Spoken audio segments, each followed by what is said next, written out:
오랜만에 우리 찬양대가 찬양을 하는 걸 들으니까 감개무량하네요. 네. 얼마나 그리운 소리였고 또 얼마나 기대했던 모습이었는지, 하루속히 이런 예배들을 우리가 마음껏 드릴 수 있는 날이 오게 되기를 우리가 더 많이 기도하고 또 간절함으로 기대하고 기다려야 할 줄로 믿습니다. 사도 바울의 복음 전파에는 크게 아주 큰 두 축의 장벽이 있었습니다. 즉 방해물이 있었다는 이야기죠. 하나는 잘 아는 것처럼 로마였고 또 다른 하나는 유대인들이었습니다. 로마가 사도 바울의 복음 전파를 막아서는, 그리고 사도 바울을 핍박한 것은 사도 바울이 전하는 복음이 그들이 주장하고 있던 황제 숭배 사상에 어긋난다고 여겼기 때문이었고, 또한 사도 바울이 전하는 복음의 내용 역시 로마 제국의 지배 논리와 체제에 위협이 된다고 여겼기 때문이었습니다. 철저한 신분제 사회를 지향했던 로마의 입장에서 볼 때 주인과 노예, 그리고 로마 시민권자들과 그렇지 못한 이들, 부유한 자와 가난한 자들의 차별을 부정하고 모두가 예수 그리스도 안에서 하나이고 평등하다는 것을 주장하는 이 사도 바울의 복음의 내용은 결코 좌시할 수 없었기 때문이었을 겁니다. 그래서 어떤 측면에서는 로마에서 사도 바울을 핍박했던 것은 충분히 이해가 갑니다. 그런데 왜 유대인들은 그토록 사도 바울을 미워했을까? 왜 유대인들은 그토록 사도 바울의 사역을 방해했을까 하는 생각을 해보게 됩니다. 사도 바울 스스로가 자신을 가리켜 유대인 중에 유대인이고 바리새인 중에 바리새인이라고 말함에도 불구하고, 또한 사도 바울이 세운 교회 안에도 여전히 유대인들이 많이 있었음에도 불구하고 유대인들은 사도 바울에 대해 분노를 표출하는 것을 멈추지 않았습니다. 사도 바울의 전도 사역을 끝까지 방해했고 때로는 사도 바울에게 돌을 던지기도 했습니다. 도대체 무엇 때문에 유대인들은 그토록 사도 바울을 미워했을까? 무엇이 사도 바울의 전도 사역을 방해할 이유가 되었던 것일까 하는 궁금증이 생기게 됩니다. 유대인들의 사도 바울에 대한 분노를 이해하기 위해서는 먼저 인간의 기본적인 욕구 중에 하나인 소유욕, 그리고 독점욕을 이해할 필요가 있습니다. 대부분의 사람들은 좋은 것을 발견하게 되면 그것을 소유하고 싶은 욕구를 갖게 됩니다. 그렇죠? 뭔가 좋은 게 있으면 갖고 싶다 하는 마음이 들지요. 그리고 한 발 더 나가면 자신만이 그것을 소유하고 싶은 독점력을 갖게 되기도 합니다. 그래서 어떤 이들은 세계적으로 유명한 명화나 조각품들을 아주 고가를 주고 사서 자기네 집에 탁 가져다 놓고 자기 혼자 그것을 독점하고 보기를 원하는 사람들도 있지 않습니까? 그런 것들을 통해서 자신이 매우 특별한 존재임을 증명하고 싶어 하는 그런 욕구가 있는 것이겠지요. 그런데 어떤 경우에는 이런 물건이 아닌 관계에 있어서도 독점욕이 드러날 때가 있다는 것입니다. 아주 쉽게는 누구나 한 번쯤 겪어보지 않았을까 싶은데요. 저 역시 그랬던 기억이 있습니다. 어린 시절에 내가 아주 친하게 지내는 내 친구가 나 아닌 다른 사람과 다른 친구들과 친하게 지내는 걸 보면 왠지 불편해지고 왠지 미워지는 그런 기분들이 든 적이 혹 없으십니까?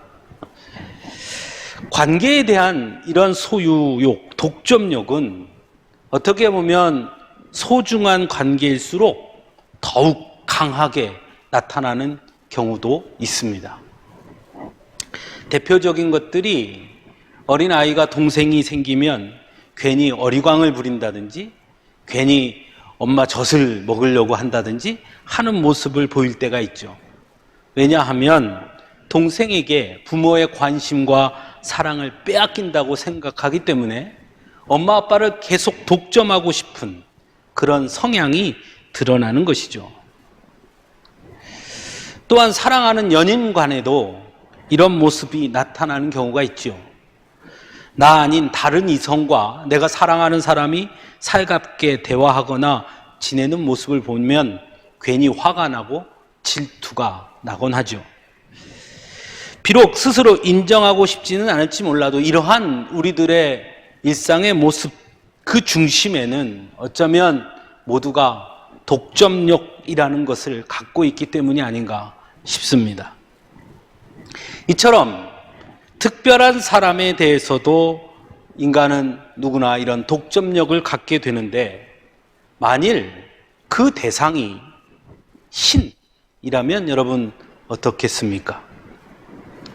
유대인들에게 있어 하나님은 너무나 특별한 존재였습니다. 유대인 곧 하나님이라고 여길 만큼 그들에게 하나님과의 관계는 절대적이었습니다. 자신들만이 그래서 선민이라고 여겼죠. 자신들만이 하나님의 백성이라고 여겼습니다. 그것은 곧 하나님은 자신들만의 하나님이라고 여겼다라고 볼 수 있습니다. 그리고 사실 충분히 그러할 만하기도 합니다. 수많은 역사 속에서 보여지는 그들의 모습은 그들은 하나님을 끊임없이 만났고 하나님과 매우 특별한 관계를 맺어왔던 것이 사실이기 때문입니다.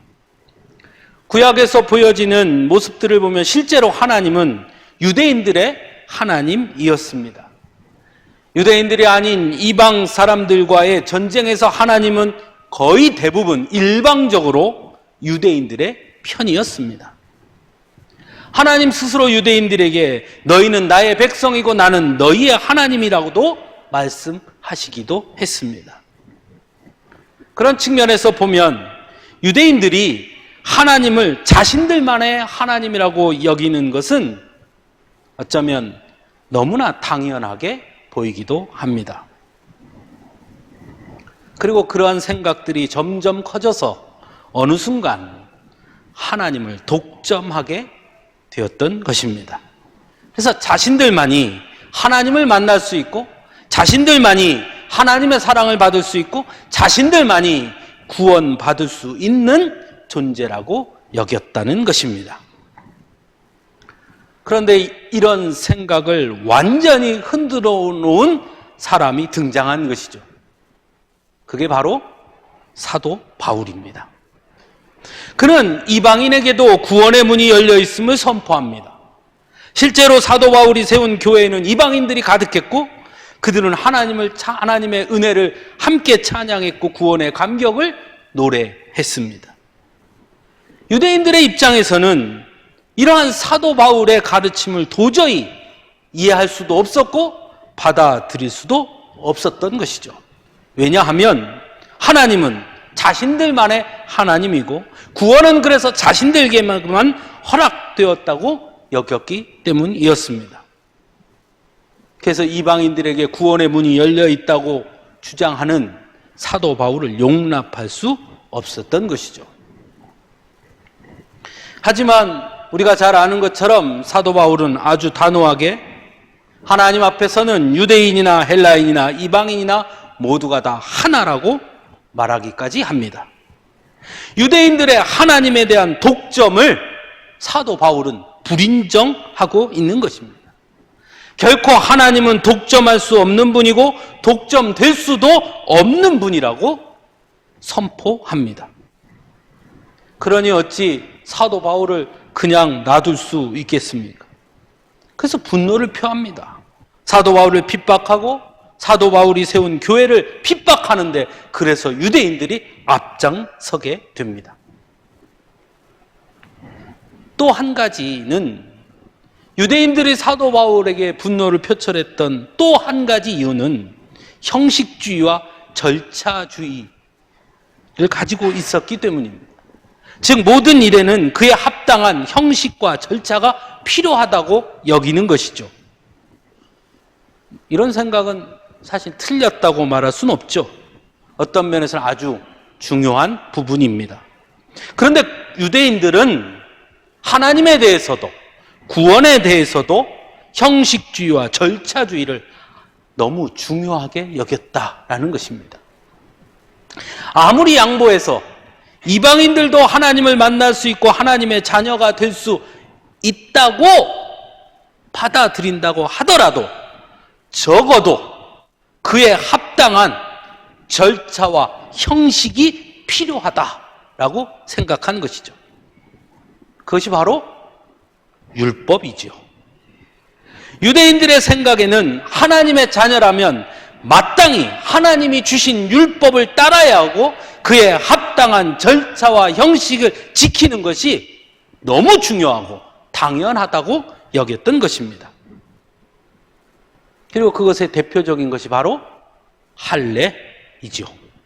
그래서 이방인들도 할례를 받아야 한다고 이방인들에게 할례를 요구합니다. 그런데 사도 바울은 구원을 위해 할례가 필요치 않음을 서슴지 않고 이야기합니다. 더욱이 로마서 7장 6절에서는 이제는 우리가 얽매였던 것에 대하여 죽었으므로 율법에서 벗어났으니 이러므로 우리가 영의 새로운 것으로 섬길 것이요 율법 조문의 묵은 것으로 아니할지니라 라고 선언합니다. 율법의 폐기를 선언하고 있는 것이죠. 갈라디아서 3장 11절에서는 또 하나님 앞에서 아무도 율법으로 말미암아 의롭게 되지 못할 것이 분명하니 이는 의인은 믿음으로 살리라 하였음이라. 13절에서는 그리스도께서 우리를 위하여 저주를 받은 바 되사 율법의 저주에서 우리를 속량하셨으니 라고도 선포합니다. 즉 사도 바울은 구원이 율법이라는 형식과 절차를 뛰어넘는 하나님의 은혜로 이루어지는 것임을 선포하고 있는 것입니다. 그러니 어찌 유대인들이 사도 바울을 이뻐할 수 있겠습니까? 자신들의 평생 아니 대대손손 이어온 자신들의 형식과 절차를 송두리째 무너뜨린 사도 바울을 어떻게 인정하고 받아들일 수 있었겠습니까? 그래서 사도 바울을 핍박합니다. 오늘 말씀에서도 사도 바울은 이런 유대인들의 도전에 대해서 아주 분명하게 대답하고 있습니다. 그런데 조금 다르게 이야기합니다. 그 대답의 핵심, 오늘 본문에 나오는 단어를 꼽으라 하면 긍휼입니다. 긍휼. 사도 바울은 유대인들이 하나님의 백성이 된 것, 그러므로 그들에게 열린 구원의 문, 그것은 너희들이 말하는 형식이나 너희들이 말하는 율법이나 너희들이 말하는 유대인이라는 혈통이 아닌 그건 역시 하나님의 긍휼 때문이었다라고 이야기합니다. 유대인들이 생각하는 것처럼 그들이 유대인이라서 하나님의 백성이 된 것이라 하더라도 유대인을 하나님의 백성으로 삼으신 것 자체가 곧 하나님의 긍휼이다라고 말하는 것입니다. 하나님께서 먼저 아브라함을 부르셨고 그 자손을 하나님의 백성으로 삼았기에 유대인들이 하나님의 백성이 된 것이지 유대인들이 하나님을 선택한 것은 아니었죠. 무엇보다 하나님께서 그럼 아브라함을 부르신 것 역시 그가 특별해서가 아니라 하나님의 긍휼하심이 그에게 임했기 때문인 것이죠. 그러므로 유대인들이 하나님의 백성이 된 것 역시 전적인 하나님의 긍휼하심 때문입니다. 그와 마찬가지로 이방인들에게도 하나님은 긍휼을 베푸셨다라는 것입니다. 비록 그들이 전에는 하나님을 알지 못하던 자들이었으나 하나님은 그들에게 긍휼을 베푸셔서 그들에게 찾아오셨고 만나주셨고 복음을 듣게 하심으로 그들 역시 이제는 하나님의 백성이 되었고 구원의 자리에 이르게 되었다라는 것입니다. 그 긍휼하심이 우리에게도 임해서 우리 역시 지금 하나님의 백성으로 서게 된 줄로 믿습니다. 또한 구원의 방법 역시 유대인들이 생각하는 형식이나 절차가 아닌 긍휼히 여기시는 하나님의 은혜로 말미암아 이루어진 선물이라는 것을 사도 바울은 전합니다. 사실 유대인들이 주장하는 절차주의나 형식주의에 맞추어 본다면 구약 성경에서 보게 되는 유대인들, 이스라엘의 역사는 끊임없이 하나님의 말씀과 율법을 불순종하는 모습들로 가득하지요. 그렇다면 어쩌면 그들이 제일 먼저 구원의 자격을 상실했다고 봐야 할 것입니다. 그럼에도 불구하고 하나님이 그들을 사랑하신 것은 그들을 긍휼히 여겼기 때문이다 말씀합니다. 그래서 오늘 본문 30절과 31절에 사도 바울이 이렇게 말합니다. 너희가 전에는 하나님께 순종하지 아니하더니, 여기서 너희는 이방인들입니다. 너희가 전에는 하나님께 순종하지 아니하더니 이스라엘이 순종하지 아니함으로 이제 긍휼을 입었는지라.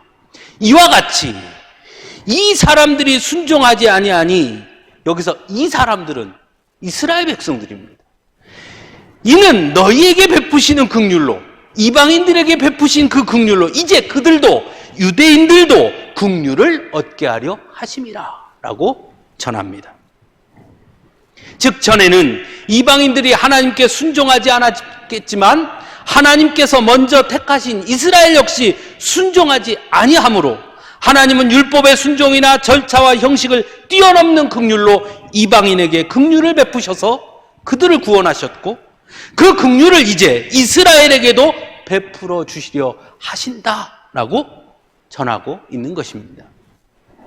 즉 사도 바울은 오늘 본문에서 긍휼이라는 단어를 통해 하나님의 은혜와 사랑을 선포하고 있는 것입니다. 근데 문제는 오늘날 성도들 중에도 여전히 사도 바울 당시의 유대인들과 같은 생각을 가진 분들이 너무나 많다는 것입니다. 즉 하나님을 독점하려고 하고 우리가 세운 형식과 절차를 하나님의 은혜보다 더 앞세우려고 하는 그런 모습들이 많이 드러난다는 것입니다. 물론 겉으로 드러나는 모습과 사용하는 단어들은 조금 다를 수 있을지 모르지만 말입니다. 입으로는 은혜를 말하고 하나님의 긍휼을 말하지만 그 내면에는 여전히 하나님을 독점하려고 하는 모습들이 나타나는 것입니다.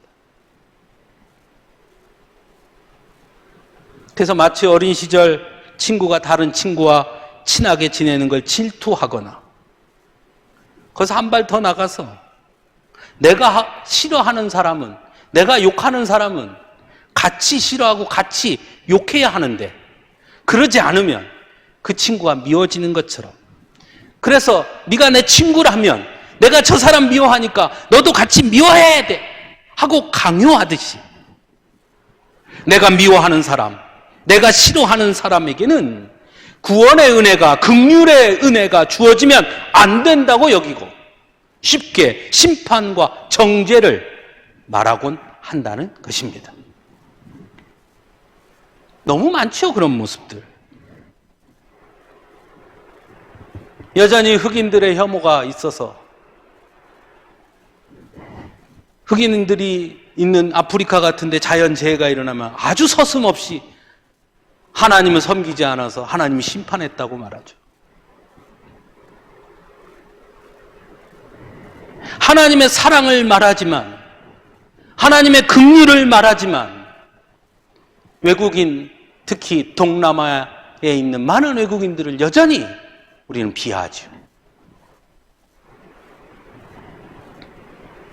한 발 더 나가서 마치 우리들만이 하나님의 뜻을 안다고 여기고 우리들만이 하나님의 백성이고 우리들만이 구원받는다고 여길 때도 있다는 것입니다. 그래서 구원의 자격을 마치 내가 판단하려고 하는 경우도 있죠. 마치 유대인들이 이방인들을 외면했던 것처럼 또는 이방인들 앞에서 자신의 우월감을 드러냈던 것처럼 눈에 보이는 것으로 우리의 판단과 기준에 따라 쉽게 사람을 판단하고 차별하고 우리도 모르게 단지 먼저 내가 복음을 만났다는 이유로 내가 먼저 예수님을 만났다는 이유로 복음을 알지 못하는 이들 앞에서 우월감을 나타내는 경우도 있지요.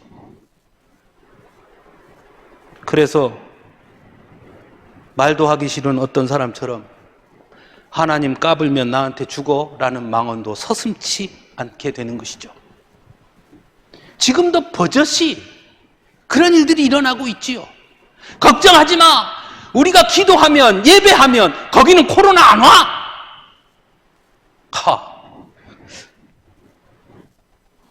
그게 믿음이라고 말하죠.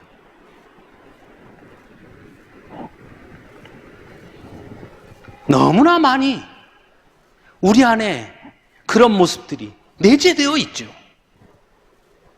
또 우리도 그걸 원하지요.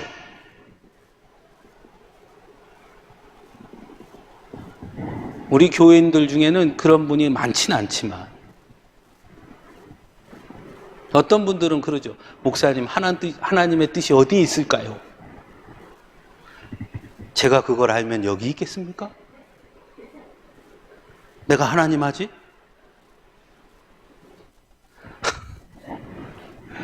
하나님의 뜻을 제가 어떻게 다 압니까?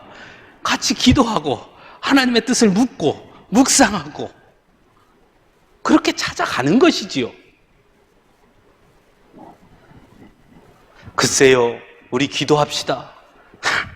우리 목사님은 영성이 떨어져.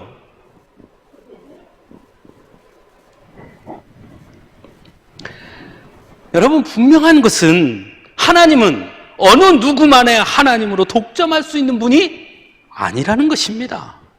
비록 우리가 나의 하나님이라고 고백하지만 그것은 나에게 있어서는 오직 하나님만이 진정한 하나님이십니다 라는 고백이지, 하나님이 나만의 하나님이라는 뜻은 아닌 것이지요. 그래서 어느 누구도 나만이 하나님의 뜻을 안다고 말하거나 나는 하나님의 뜻을 모두 안다고 말하는 것은 거짓입니다. 그런데 지금도 아마 기도원에 가면 그렇게 말하는 분들 가끔 만날 수 있을 겁니다. 마치 자신이 하나님의 마음을 다 아는 것처럼, 하나님의 뜻을 다 아는 것처럼 내가 기도하면 다 보여.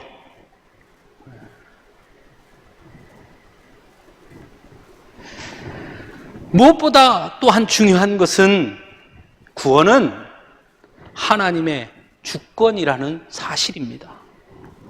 누가 구원받고 누구에게 구원의 자격이 있고 없고는 오직 우리 하나님만이 아실 수 있고 하나님의 주권이라는 것을 여러분 절대로 잊으면 안 됩니다.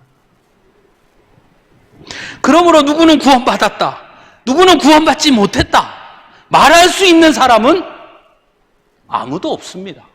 누가 그 말할 수 있습니까? 그런데 어떤 분들은 마치 자신이 구원의 감별살처럼 말하는 것을 볼 때도 있습니다. 하나님 까불면 나한테 죽어라고 했던 그 양반도 가끔 그런 얘기 하더라고요. 자기는 딱 보면 누가 구원받았는지 누가 구원 안 받는지 딱 보인다는 거예요. 대단한 분이에요, 그 양반. 여러분, 결코 그건 바른 신앙이 아닙니다. 아니, 그건 신앙이 아닙니다. 그건 거짓입니다. 그런데도 거기에 3,000명, 4,000명이 모여있는 그 사람들 너무 불쌍하지 않습니까? 얼마 전에 광주에서 거기까지 가서 거기 참여했던 분을 만난 적이 있어요. 네. 그 교회 가서 그 집회에 참여하고 오신 분. 그분이 저한테 그러더라고요. 왜 목사님들이 그분을 안 지켜주는지 모르겠다고. 가서 보니까 그냥 영역이 튀어나서 일반 다른 목사님들 100명이 가도 그분 한 분한테는 게임이 안 된다나요?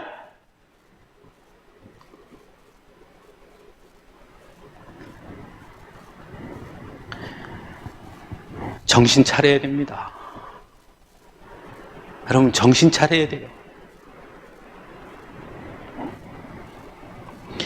다만 우리는 예수 그리스도를 구주로 믿고 섬기고 그 말씀에 순종함으로 누구든지 예수를 믿는 자마다 멸망하지 않고 영생을 얻게 하려 하심이라 라는 말씀, 오직 믿음으로 말미암아 구원을 얻느니라 라는 말씀, 그 말씀을 의지하여 구원의 은혜가 내게 임했음을 믿고 그리고 감사하며 나아가는 것 뿐이지요. 그래서 우리는 날마다 구원을 이루어가는 삶을 사는 것이지요. 어떻게 우리 스스로 판별해서 누구는 구원받고 누구는 구원받지 못하고 말할 수 있겠습니까? 사랑하는 성도 여러분, 오늘 본문 32절은 이렇게 말씀합니다. 하나님이 모든 사람을 순종하지 아니하는 가운데 가두어 두심은 모든 사람에게 긍휼을 베풀려 하심이로다. 왜 하나님께서 순종하지 아니하는 자들을 구원하시는가? 그것은 곧 구원이 오직 하나님의 긍휼하심, 하나님의 은혜로 인해서임을 알게 하시기 위함이다. 그렇지 않다면 내 공로, 내 능력, 어떤 절차, 어떤 형식, 그것을 통해 내가 얻어내는 것으로 착각할 수 있다는 것입니다. 그러므로 하나님의 긍휼하심이 아니면 이 세상 어느 누구도 구원의 은총을 입을 자가 없는 것입니다. 그 긍휼하심이 아니면 솔직히 가장 먼저 바로 여기 있는 우리가 구원의 은총을 입지 못하지 않았겠습니까? 때로 우리는 착각합니다. 우리가 잘나서, 우리가 대단해서, 예배를 잘 드리니까, 내가 성경을 좀 더 잘 아니까, 교회에서 헌신하고 봉사하니까, 적어도 그렇게 하니까 내가 구원받는 줄 압니다. 아닙니다. 바뀌었습니다. 구원받았으니 내게 구원을 주신, 구원의 은혜를 주신 하나님을 찬양하고 예배하는 것입니다. 그 구원의 감격을 더 잘 이해하고 알기 위해서 말씀을 보는 것입니다. 그 은혜가 감사해서 주를 위한 헌신과 봉사에 나서는 것입니다. 여러분, 앞뒤가 바뀌면 안 됩니다. 하나님께서 우리에게 긍휼을 베푸셨기 때문에 우리가 구원받은 자로 서는 것입니다. 그러니 괜히 뽐낼 것도 자만할 것도 없는 것입니다. 그저 우리가 할 수 있는 것은 감사하는 것이고 겸손함으로 엎드리는 것이고 하나님의 긍휼하심을 여전히 구하는 것입니다. 다만 그 은혜와 긍휼을 아직 알지 못하는 이들에게 하나님은 당신에게도 긍휼과 은혜를 베푸십니다 라고 전하는 그것이 우리가 해야 할 일인 것입니다. 사도 바울은 그것을 이야기합니다. 사랑하는 성도 여러분, 어느 때보다 우리의 믿음이 바르게 서야 할 때입니다. 연실 뉴스에 무슨 교회, 무슨 교회, 무슨 교회, 무슨 교회 끝없이 교회 이름이 등장하고 포털 사이트에 보면 밑에 댓글에 뭐라고 돼 있느냐? 기독교인들은 다 코로나 걸려서 죽었으면 좋겠다. 니네 하나님이 살려준다며. 이런 댓글들이 서슴지 않게 올라오고 있습니다.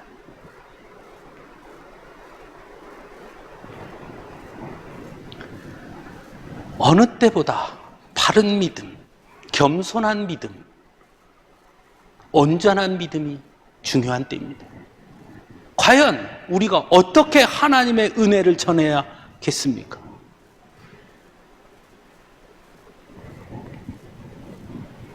고민하고 생각하고 더 겸손하게 하나님 앞에 엎드리고